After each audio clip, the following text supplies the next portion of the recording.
Bonjour à tous, je vais être un peu de retour. Voilà, je suis désolée, c'est un peu le bordel, je suis pas dans mon environnement normal on va dire. Donc je suis de retour de vacances depuis déjà 3 jours. C'était quand même assez speed et en plus là j'ai encore 2 cousines à la maison, ce qui fait que j'ai pas eu trop le temps de filmer. Donc c'est pour ça que je vous reviens. Donc je voulais vous faire un petit vlog, vous parler de mes vacances et d'autres informations. Je pense que ce vlog sera assez long, donc sera en 2 parties. Je vais commencer par vous parler des vacances, des 4 jours qu'on a passé avec mon chéri à Sanary-sur-Mer, la sortie en bateau, etc. Une information par rapport à la collab de septembre et sûrement dans une deuxième partie le mariage de ma belle-sœur. Et ce qui va s'en suivre aussi pour le mien, parce que ça y est, je me relance à fond dans mon mariage, étant donné que celui de ma belle-sœur est passé. Voilà, ça m'a permis en plus de voir certaines choses, bref, je vais vous en reparler. Tout d'abord, commençons avec les vacances à Sanary-sur-Mer, donc dans le sud de la France. Donc avec chérie, on est parti là-bas parce qu'on voulait faire la sortie en bateau avec découverte du vivant, qui permet d'aller à la découverte des baleines, des dauphins et de toute la vie sous-marine et la faune qui peut se trouver justement un peu au large au niveau de la Méditerranée, et ça a été vraiment génial. Alors comme vous le saviez, avant de partir en vacances j'étais malade, vu ma dernière vidéo, je fais légèrement peur quand même. Autant vous dire que ça va mieux au moment où on est parti à Sanary. Donc il y a pile 2 semaines, j'allais beaucoup mieux, j'avais toujours des petites gênes mais rien de bien méchant, donc ce qui m'a permis de partir assez sereine en vacances à Sanary-sur-Mer, et c'était quand même bien agréable. Au fait, je suis désolée, je me suis pas plus préparée que ça pour l'instant, je sors juste de la douche, vu que j'ai du monde à la maison c'est un peu dur de tout gérer. Mais on s'en sort très bien, c'est juste que j'ai pas eu le temps de me maquiller pour l'instant, mais me préférant au naturel, je pense que ça vous pose pas de soucis. Voilà, aparté fermé, revenons à Sanary-sur-Mer. L'hôtel que j'ai choisi était vraiment génial. Ah si, on a testé Ouigo pour descendre dans le sud, donc le train SNCF low cost, et enfin c'était très très bien, sincèrement. Il n'y a pas de grande différence avec le TGV normal, à part que c'est une procédure d'embarquement qui est différente, qui leur permet de limiter, je pense, le personnel de bord. Et encore, je ne suis pas convaincue, donc il y a des petites choses qui changent, mais pas énormément. Et j'avais pris en plus les prises électriques au niveau des sièges. Et c'était vraiment génial de pouvoir avoir une prise pour se recharger au niveau de l'iPad et de l'iPhone pendant le trajet. Donc voilà pour ça. Donc Ouigo, très très bien. Ensuite on a pris un petit TER pour aller jusqu'à Sanary, parce qu'on a fait tout le trajet en train et à pied. Et c'était vraiment parfait. Il a fait super beau, l'hôtel dans lequel on a été était vraiment très très bien. Donc c'était l'hôtel Soleil et Jardin à Sanary. Je vous mettrai peut-être 2-3 photos je pense à la fin de ma rubrique sur Sanary des 4 jours. Donc premier jour on arrive à l'hôtel, on a déballé vite fait nos valises, on s'est mis en maillot et on est parti à la plage. On a fait un premier bain de mer, on s'est baladé sur la plage avant de remonter à l'hôtel, se changer et aller se balader en ville, dîner sur le port. Et voilà, en plus là c'est en août, tout le temps on y était, il y avait un marché de nuit à Sanary avec sur tout le port et tout le long là, vraiment plein de petites boutiques de nuit qui se montaient à chaque fois. Toujours les mêmes, mais franchement des trucs super sympas, et pour se balader c'était vraiment génial, ça faisait une super ambiance. On s'est pris des superbes glaces avec Ludo, on s'est bien fait plaisir, il faisait bien chaud mais il y a eu beaucoup de vent, beaucoup de mistral, on a eu très peur de ne pas pouvoir partir en mer le dimanche. La première soirée on s'est baladé, on a pu voir où était l'embarcation, enfin le bon quai pour embarquer dimanche sur le bateau qu'on devait prendre. Et on a vu que ce même bateau proposait des sorties pour aller voir les calanques de Cassis et de Marseille. Et donc on a été voir les calanques de Cassis le lendemain matin avec le même bateau qu'on a pris dimanche. C'était vraiment super joli. On a eu un peu de houle mais ça allait, surtout qu'on est resté près des côtes donc on n'avait pas trop de houle, je trouvais quand même. Donc c'était super joli. L'après-midi, qu'est-ce qu'on a fait l'après-midi? Ah oui, l'après-midi on était se balader dans Sanary, on a fait le tour des plages de l'autre côté. On a fait une très bonne balade à pied, on a dû faire 7-8 km largement. C'était vraiment super joli, super sympa, avec beaucoup de vent. On s'est posé sur une plage, on a été se baigner, on a bien profité, on est rentré à l'hôtel, on a profité de la piscine de l'hôtel. Donc voilà, on a fait franchement des vacances où on s'est baladé, où on s'est fait plaisir et c'était vraiment génial. Donc là, vous avez 2 premiers jours. 3e jour, on a été à Marseille. On a été se balader à Marseille et j'ai été voir Lily, du blog de Lily. Donc je vous mettrai le lien de sa chaîne en barre d'infos et peut-être par ici si j'y pense. Donc voilà, donc on a déjeuné avec Lily. Ensuite, on a retrouvé son copain Arnaud et des amis à eux. On a été se faire un Starbucks, on a été se balader. Comme toujours, on a été voir le Hermès pour mon chéri. Voilà, puis il a été le temps de rentrer pour qu'on puisse aussi profiter de la piscine de l'hôtel avant de ressortir, dîner sur le port, se coucher pas trop tard parce que le lendemain on se levait tôt et qu'on prenait le bateau. Donc dimanche on se lève, on va faire la queue pour prendre le bateau et on a été faire notre journée en mer, donc 9 heures en mer. Et autant vous dire qu'on était malade parce qu'il y a eu quand même pas mal de houle. La sortie de la veille avait été annulée, ce qui faisait une sortie au départ de Canet-en-Roussillon. Canet, où ce d'état. Et elle avait été annulée et là ils l'ont laissée parce que les conditions météo étaient un peu meilleures. Mais franchement on a eu quand même beaucoup de houle.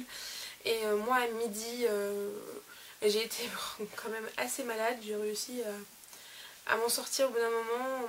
J'ai réussi à trouver, enfin je m'étais pris des princes et en mangeant des princes ça allait mieux parce que le sandwich qu'on avait pris avait tourné donc on pouvait vraiment pas les manger et les chips c'était un peu léger au niveau de l'estomac, j'arrivais pas à bien me caler pour aller mieux. Donc j'ai eu une période moyen à bord à midi, tout sachant quand même que le matin on a quand même vu une vingtaine de dauphins, donc c'était vraiment super sympa. Et qu'ensuite on a quand même assez vite trouvé les baleines. Et donc on a vu 6 baleines au total, dont une d'assez près, c'est-à-dire qu'ils ont quand même failli avoir peur qu'elles nous rentrent dedans. Donc, alors que normalement ils ne peuvent pas s'approcher à plus de 100 mètres et c'est ce qu'ils faisaient, c'est la baleine vraiment qui est venue à nous et en transparence nous l'avons vraiment vue en entier et c'est vraiment monumental, on voyait vraiment la mandibule blanche en dessous, enfin, c'était juste waouh. J'espère que je pourrai retrouver les bonnes photos pour vous les mettre parce que c'était vraiment magique comme moment de pouvoir voir les baleines comme ça, de se dire en Méditerranée et on voyait encore la côte, tu dis ouais il y a des baleines quand même aussi grosses que ça parce que je m'attendais pas non plus à voir des animaux aussi gros. On a vu les rorquals communs qui sont quand même la 2e espèce la plus grosse de baleines au monde après la baleine bleue, donc c'est quand même assez hallucinant. Et en fait elles sont là parce qu'il y a les fosses sous-marines au niveau justement de la Méditerranée assez proche des côtes où il y a tous les nutriments qui remontent, donc ça remonte des fonds vraiment froids vers les eaux chaudes, donc ça remonte. Et donc là où tous ces nutriments remontent, les baleines peuvent venir se nourrir et c'est pour ça qu'elles restent là parce qu'elles ont quand même une source d'aliments qui est assez conséquente. Donc c'était vraiment très impressionnant, c'était vraiment super sympa, mais ça a été très long parce que toute la deuxième partie d'après-midi, donc à partir de 15 h jusqu'à ce qu'on rentre jusqu'à 18 h, nous n'avons rien vu. On a eu un bateau qui bougeait quand même pas mal. Donc la fin était un peu longue, mais franchement je ne regrette absolument rien. Sincèrement c'était vraiment génial de A à Z. Il y avait des petites conférences. C'est dommage qu'il y ait autant de monde sur le bateau. Je pense qu'avec un peu moins de personnes ça aurait été quand même plus agréable. Mais franchement ouais, le fait de pouvoir voir les dauphins, les baleines, d'être avec des naturalistes qui nous expliquent vraiment bien les choses, c'est vraiment topissime. Donc je vous le recommande, je vous mettrai le lien en barre d'infos si jamais vous voulez aller le faire parce que c'est jusqu'à fin septembre il me semble et sinon c'est tous les ans qu'ils font ça et ils ont plein de choses. N'hésitez pas à aller voir leur site si vous êtes intéressé par la vie maritime, donc sous-marine, etc.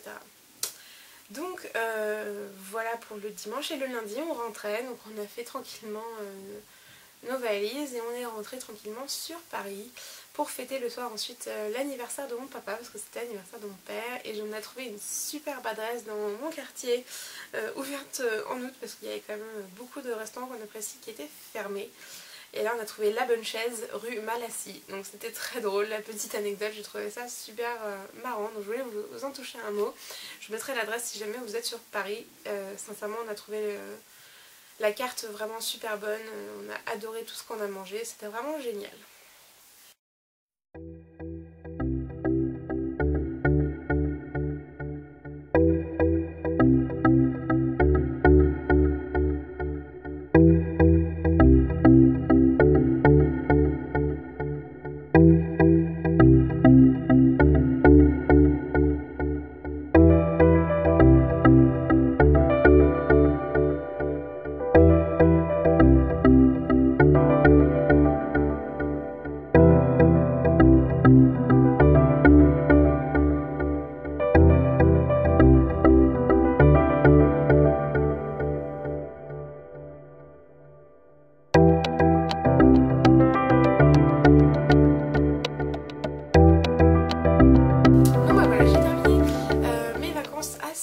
J'espère que j'ai pas été trop longue. Là je veux juste vous faire une petite info par rapport à la collab qui ouvre le 2 septembre. Donc comme vous l'aviez vu dans ma bande-annonce, dans la bande-annonce que m'avait fait Bonbon, que nous avait fait Bonbon, ma petite Amandine, on devait s'appeler les Grosses Forever. Face à ce nom, certains n'ont pas eu de bonnes réactions, nous ont insultés d'ailleurs. Je pense que ça ne regarde personne, le nom qu'on peut se trouver, qu'on peut se donner. Mais après, les filles ont quand même estimé que ça ne reflétait pas forcément ce qu'on voulait faire passer comme message. Et donc, d'un commun accord, nous avons changé notre nom pour XL. Donc XE2LES. Voilà, petit jeu de mots, tout sympathique. Autant vous dire quand même que nous resterons toujours entre nous les Grosses Forever, parce que au-delà de ce que vous pouvez comprendre de ce titre, de ce... Ouais, je sais pas comment expliquer ça. On se désigne comme ça parce que nous sommes toutes grosses, plus ou moins, à notre échelle, comme on le ressent. Et le forever, faut pas le prendre comme quoi on va rester grosse pour toujours. C'est plutôt une contraction de ce qu'on est et de ce qu'on veut, c'est-à-dire rester amis pour toujours, parce qu'on s'est découverte et que ça marche super bien entre nous sept, que c'est quand même assez hallucinant, et que moi c'est comme ça que je l'avais pris. C'est notre amitié pour toujours, c'est ce qu'on est pour toujours. Pas forcément juste être grosse, mais une grosse amitié pour toujours un peu. Donc moi c'est comme ça que je le vivais. Après voilà, les XL sont là. On vous prépare de jolis thèmes. On a vraiment hâte que la collab commence. Et dans 2 jours, je vous mettrai en ligne la deuxième bande-annonce avec cette fois le nom corrigé, donc c'est-à-dire XL, que vous puissiez un peu mieux voir ce qui vous attend, les différentes personnalités, vous mettre en appétit pour cette collab qui, je l'espère, vous plaira. Si jamais l'envie vous dit de venir nous suivre toutes les 7. On commencera bien sûr par une petite présentation. Oh là là, j'en dévoile des choses. Bref, je vous donne rendez-vous pour la deuxième partie de mon vlog vacances et le 2 septembre pour la collab XL, dont je vous mettrai la bande-annonce dans 2 jours, c'est-à-dire le 24 août. Bisous à tous, ciao ciao.